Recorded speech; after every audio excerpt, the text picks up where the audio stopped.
All right, time to look at our money, faith, and finance. We are always looking forward to Fridays when Drew Blazsik from Adrian College joins us.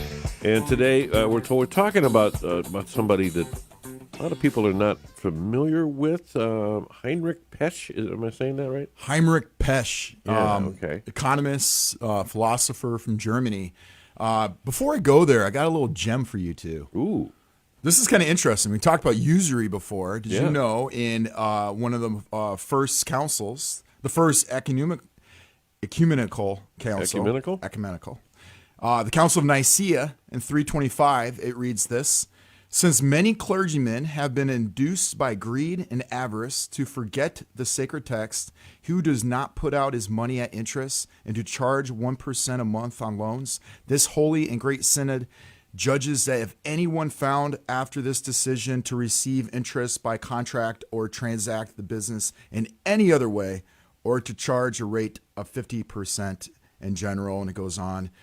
And then it says, the clergy and their names be struck from the roll, which means they would be laicized. Wow. And that's from the Council of Nicaea. Wow. That's pretty crazy. Wow. That must have been a big problem then if they had to take those kind of measures. And then it was later on that it applied to the laity. So, but it's kind of interesting. So they impose it on themselves first. Yeah. Cool. Kind of interesting. So Heinrich Pesch, I got some information about him. So this is, he's the most influential, I would say, economist of the Catholic thought. He was born in 1854, died in 1926. He was a German Roman Catholic ethicist and economist associated with the Solidarist School. His significant work, I'm not going to pronounce it in the German, but it was National Economics. Is widely regarded as a source that influenced Pope Pius XI's social encyclical Quadragesimo Anno. If I say it right. Yeah. Wow, he's pretty influential. He was born, like I said, in Germany. He entered the Society of Jesus in 1876. He studied law at the University of Bonn and later pursued a philosophy and theology studies in the Netherlands and England. And he was ordained a priest in 1888. His contributions, he wrote a bunch of books, like big one is a 5-volume national economics text. He also wrote a book you can get on Amazon for pretty cheap, around $18, I believe. It's called Ethics and Economics, written in 1918, and that's a pretty good one. 1918. His legacy is insights in solidarity and subsidiarity is what influenced the popes and later on. His role of the church remained relevant, discussions about economic systems and human flourishing. So one of the main things I would say that he really provided was subsidiarity.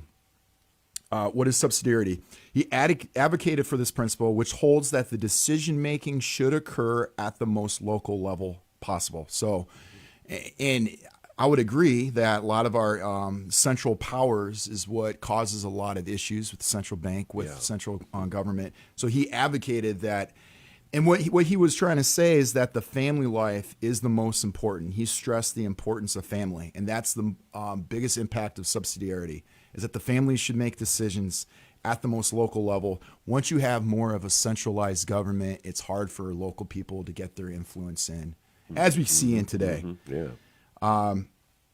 He also influenced economic policies, advocated for labor rights and just wages that we have talked about before. And he has inspired other encyclicals, such as written by Pope Pius XI that he talked about communism, and also Pope John Paul II. So obviously he was pretty well known. He was pretty well known. Now, this is the problem about Heinrich Pesch, is that a lot of his works weren't translated into English. Eventually was translated, his 5-volume set.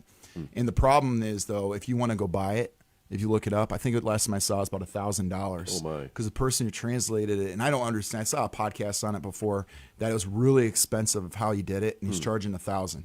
Wow. So there's other people that wrote books about him, of what his thoughts are. I have one of the books, and it talks about how in society, it's kind of interesting that once a society becomes debted or using usury, gets in heavy debt, the population starts to decline in those societies. Really? And then wages decline, and then it starts going out to other cultures, and then you see a decline in civilization. And he shows that throughout time that has happened, and I think that's what you see in today's world. That's fascinating, and that makes sense when you think about it. Yeah. Always learn something when you're here, Drew. Thank you. Hey, you're welcome. Hope you guys have a great Appreciate day.